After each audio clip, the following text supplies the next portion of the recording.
కొత్త బిజినెస్ కోసం ఆలోచిస్తున్నారా? ఈజ్ ఆన్ డిస్ట్రిబ్యూషన్ కోసం కాల్ చేయండి 9154729854. Hit and run.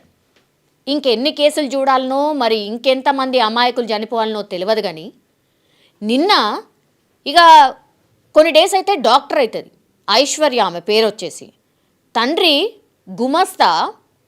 గుమస్తా పని చేస్తూ అమ్మాయి అబ్బాయి, వాళ్ళిద్దరికీ దంపతులు, ఇద్దరికి అమ్మాయి అబ్బాయి. ఈయన కెనడాలో ఉంటున్నాడు, కొడుకు వచ్చేసి కెనడాలో ఉంటున్నాడు, కూతురు మాత్రం MBBS చదువుతోంది. అది కూడా మహబూబ్ నగర్ ప్రభుత్వ కళాశాలలో ఆమెకు ఫ్రీ సీట్. 4th ఇయర్ చదువుతుంది, ఇంకా ఇక లాస్ట్ ఇయర్ అనమాట. ఇక ఈ ఇయర్ ఫినిష్ చేసేస్తే డాక్టర్ అవుతుంది.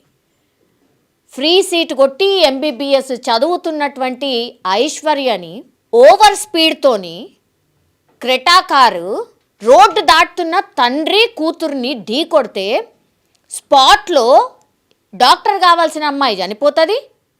తండ్రి ఏమో అసలు ఏమైంది ఏంటి అనేది కూడా తెలియదు. కారు ఢీ కొట్టిన తర్వాత ఏమైపోయినరో కూడా ఆయనకు ఖయాల్ లేదు. ఇప్పటికీ కూడా తండ్రికి బిడ్డ చనిపోయిన వార్త తెలియదు. ఊహించుకోండి ఒక్కసారి ఎట్లుంటుంది అలా ఫ్యామిలీ పరిస్థితి. ఊహకు కూడా అందదన్నట్టు.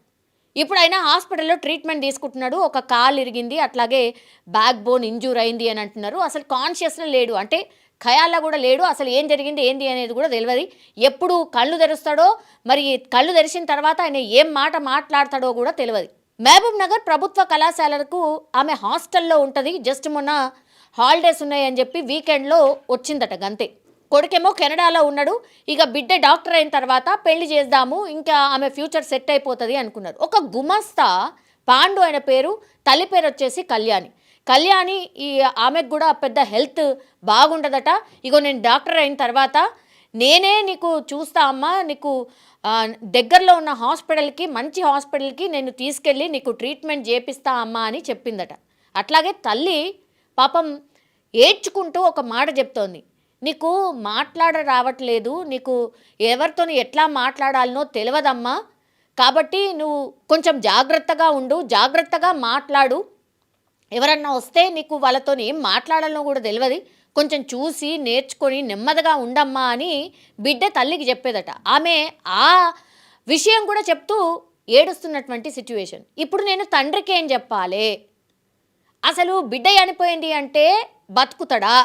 తండ్రి కళ్ళ ముందట్నే బిడ్డే మొత్తం పూర్తిగా హిట్ అండ్ రన్ దాంట్లో ఈ క్రెటా కారు డాష్ కొట్టగానే వెంటనే అక్కడ స్పాట్లోనే చనిపోయిందట ఐశ్వర్య. అంటే వాళ్ళు చేసిన పాపం ఏంది? జస్ట్ రోడ్డు దాటడమే పాపమా వాళ్ళు చేసింది?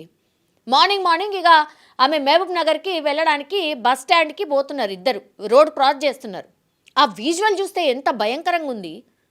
హయత్ నగర్ బాగానే ఉంటుంది, అక్కడ కూడా రష్ ఏం తక్కువేం ఉండదు.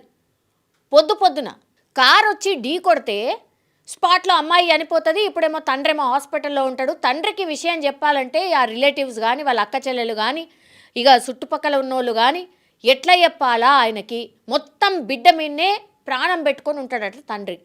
గుమస్తాగా ఉన్నటువంటి తండ్రి ఒక బిడ్డ MBBS చదివి ఆమె డాక్టర్ కాబోతుందంటే ఎంత సంతోషం ఉంటుంది, ఎంత కష్టపడితే, ఎంత మంచిగా పెంచుకుంటే బిడ్డ ఆ స్థాయికి వచ్చి ఉంటుంది. ఇప్పుడు లాస్ట్కి వస్తే బిడ్డ శవము, ఇగో నీ బిడ్డ అని శవంని తీసుకుపోయి తండ్రి ముంగడ పెడితే గుండె పగిలి ఉంటాడా తండ్రి? మళ్ళా క్రెటా కార్ అసలు లైసెన్సులు నిజంగానే సూచిస్తుండ్రా, చూడకుండానే ఇస్తుండ్రా? ఏమన్నా రేస్ కార్ నడుపుతున్నాం అనుకుంటున్నారా? రేసింగ్ పోతున్నారు అనుకుంటున్నారా? ఏమనుకుంటున్నారో తెలియదు. కార్ పేరు వచ్చేసి నేను చెప్తాను. కార్ పేరు వచ్చేసి TS07KG9006. ఇది ఇప్పుడు సరే RTO దాంట్లో కాకుండా మనం ఈ చలాన్ ఉంటాయి కదా, చలాన్లు పడ్డే దాంట్లో కొట్టి చూస్తే పేరేం లేదడా. స్టార్ లాగా ఉండి పేరు కనిపిస్తలేదు. అంటే ఎవరిని దాద్దామని, నిందితుడిని దాద్దామనా? ఎవరు? అట్లెట్లుంటుంది? ఈ చలాన్ ఇష్యూ ఎవరికి వేసిండ్రు? స్టార్ అనే దానికి ఇష్యూ వేసిర్రా? ఈ చలాన్ ఇప్పుడు చలాన్ ఉంది ఆ కారు మీద, 1000కి పైన చలాన్ ఉంది. అంటే ఓనర్ తెలియవద్దని మీరు మార్చిండ్రా, అప్డేట్ చేసిండ్రా వెంటనే? ఇప్పుడు నిందితుడు దొరకకుండా ఉండడానికి ఈ చలాన్ దాంట్లో పేరు కనబడకుండా చేసిర్రా? ఇది నా స్ట్రైట్ క్వశ్చన్. ఎవరు చేసిర్రు మరి? అది గవర్నమెంట్కి సంబంధించిన అఫీషియల్ వెబ్సైట్. ఎట్లా కనబడకుండా చేస్తారు? ఓనర్ ఎవరు ఇప్పుడు?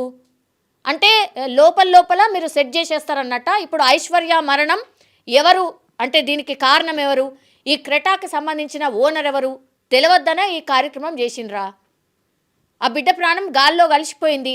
ఇక ఎవరు అడిగేది ఉంటుందిలే, ఎవరు ఏం చేసేది ఉంటుందిలే, ఎవరో వచ్చి కొంచెం ఏదో సెటిల్మెంట్ చేసేసి ఇక తూతూ మంత్రంగా చేతులు దులుపుకుందాం అనుకుంటున్నారా? ఎవరు ఆ క్రెటా కార్ నడిపింది ఎవరు? ఇంకా ఇట్లా ఎంతమంది ప్రాణాలు తీస్తే మీ కళ్ళు చల్లారవు? ఇవన్నీ కూడా క్వశ్చన్స్. మరి రేపు తెల్లారి ఎవరన్నా ఉండొచ్చు.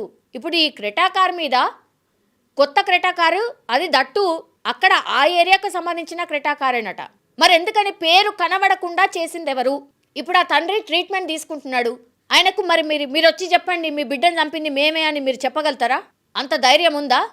ఆ ప్లేస్లో మీ వాళ్ళు ఎవరైనా ఉంటే ఇట్లా చేస్తే ఊకుంటారా? ఇన్ఫ్లుయెన్స్ ఉపయోగించి ఇంకోటి చేసి వాళ్ళు ఎవరో కనుక్కోరా? ఇక్కడ ఎవరి పేరుని దాస్తున్నారు? ఎవరైనా వీవీఐపీ ఉన్నారా? ఎవరు మరి? ఆ హాస్పిటల్లో ట్రీట్మెంట్ చేసిన వ్యక్తి అంటే ఎవరైతే ఆ తండ్రి పాపం ఇప్పుడు ట్రీట్మెంట్ తీసుకుంటున్నాడో, బిడ్డ చనిపోయిందని తెలియనటువంటి వ్యక్తి ఎవరైతే ఉన్నారో ఆయనను పోయి చూసి వచ్చిండ్రా? అలా ఫ్యామిలీని కలిసిండ్రా? ఒక్కసారి బొండి మీరు ఉంటారా? చెప్పుల దండలు పడతాయి మీ మీద. అందుకేనా ఇప్పుడు ఈ చలాన్ మేము కొట్టి చూసినప్పుడు ఏం లేదు అక్కడ, స్టార్ అని ఉంది. అంటే పేరు లేని కారా అది? మరి ఎవరు నడపలేదా? రోబో నడిపిందా? గాల్లో పోయిందా కార్? మరి చెప్పండి, దీనికి అన్నిటికీ ఆన్సర్ చెప్పాలి కదా. ఆ ఫ్యామిలీ అంతా అడుగుతుంది. మరి ఇట్లే ఉంటుందా? అంటే మంచి వాళ్ళకో లేకపోతే వీవీఐపీలకో ఒక న్యాయం, ఇక మిగతాలు ప్రజలు ఎటన్నా పోని. అంటే గుమస్తా కాబట్టి, తండ్రి గుమస్తా కాబట్టి పెద్ద ఇన్ఫ్లుయెన్స్ ఉండదు కాబట్టి మరి ఇట్లా ఎవరు అడిగేటోళ్ళు లేరని ఇవన్నీ చేస్తున్నారా? వీటన్నిటికీ ఆన్సర్ చెప్పాల్సిందే. ఆ ఫ్యామిలీ మొత్తం ఆగమైపోయింది. ఇప్పుడు ఎవరైనా డాక్టర్ బిడ్డని నీ బిడ్డ చనిపోయింది, ఇక డాక్టర్ రేపు తెల్లారి అయితే డాక్టర్ అవుతుంది అనుకున్న వ్యక్తికి నీ బిడ్డ చనిపోయింది అని అంటే ఎవరైనా ఊహించగలుగుతారా? ఏ తండ్రి అయినా. ఆ తండ్రికి ఏమన్నా అయితే ఎవరు బాధ్యత? వీటన్నిటికీ కూడా ఆన్సర్ చెప్పాల్సిందే. అత్యంత దారుణం. వాళ్ళమ్మ ఎట్లా ఏడుస్తున్నది, ఎవరు చెప్తారు ఆ ఫ్యామిలీకి ఆన్సర్? మళ్ళీ తీసుకురొచ్చి ఇవ్వండి, మరి ఐశ్వర్యాన్ని తీసుకొచ్చి ఇవ్వండి వాళ్ళకి. ఈ క్వశ్చన్స్ అన్నీ ఆన్సర్ చేయకపోతే మరి ఐశ్వర్యాన్ని తీసుకొచ్చి ఇవ్వండి. నిజంగా ప్రస్తుతం ఉన్నటువంటి సమాజం దేనికి ప్రయారిటీ ఇస్తుంది? ఆర్థిక సంబంధాల చుట్టూ మాత్రమే తిరుగుతోంది. మళ్ళీ ఎన్నికలంగానే చాలా విరక్తి కలుగుతున్నాం. మంచి అనిపిస్తుంది కదా, లేడీస్ కూడా ఛాలెంజింగ్ జాబ్స్ చేసినప్పుడు చాలా బాగుంటది. ట్రాఫిక్ అసిస్టెంట్స్ గా నియమించిన ట్రాన్స్జెండర్స్ అందరితో సాల్యూట్ చేయించుకుంటున్నారు. ఫుడ్ డెలివరీ ఇవ్వటానికి వెళ్ళినటువంటి డెలివరీ బాయ్ అనిల్ పై కళ్ళ ముందు